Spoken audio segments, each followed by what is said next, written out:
Hello everyone, welcome to the case-based learning session in toxicology. In this session, we are going to deal with iron toxicity. We will be discussing two cases and based on that, we will be learning about iron toxicity. Alright, let's begin, shall we? Okay, case 1 is a 22-year-old girl who allegedly ingested more than 200 tablets of ferrous sulfate. She had abdominal pain and vomiting and she was taken to a local hospital. There they had given her gastric lavage and she was admitted there. She was referred to our hospital 24 hours later because of altered lab parameters. When she came, her vitals were luckily within the normal range, but her liver enzymes had skyrocketed. Her creatinine was elevated. When we did a blood gas analysis, her bicarbonate was on the lower side, suggestive of metabolic acidosis. She was having high anion gap metabolic acidosis and with elevated lactates. We sent blood for serum iron concentration as well as total iron binding capacity. Now, we started her on chelation therapy with Deferoxamine, but after 24 hours in the ICU, the patient developed severe GI bleed. Her blood hemoglobin level dropped from more than 13 to around 7. Her INR was elevated to around 9 and she was having severe metabolic acidosis.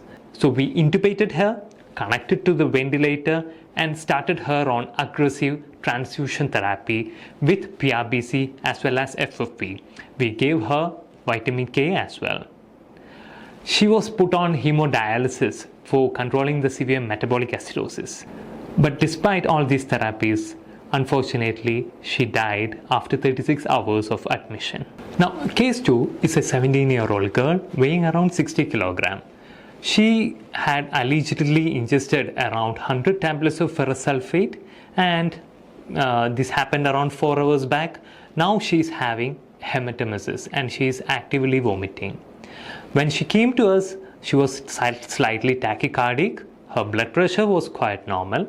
So we did the labs on her. Most of the investigations were normal here. But the ABG showed that there was metabolic acidosis. Alright. So we did an X-ray abdomen on her, which showed that there was still iron tablets inside her GI tract. So we proceeded with a whole bowel irrigation. And we also started her on chelation therapy. She was admitted to the ICU. She had mild hypotension in the ICU, which we supported her with fluids as well as pressors. But after 16 hours of admission in the ICU and after 16 hours of chelation therapy, her blood pressure improved and we could wean her off the pressors, and the next day we were able to shift her to a ward room. Alright. So those were the two cases. And let's see them in detail to learn about iron toxicity.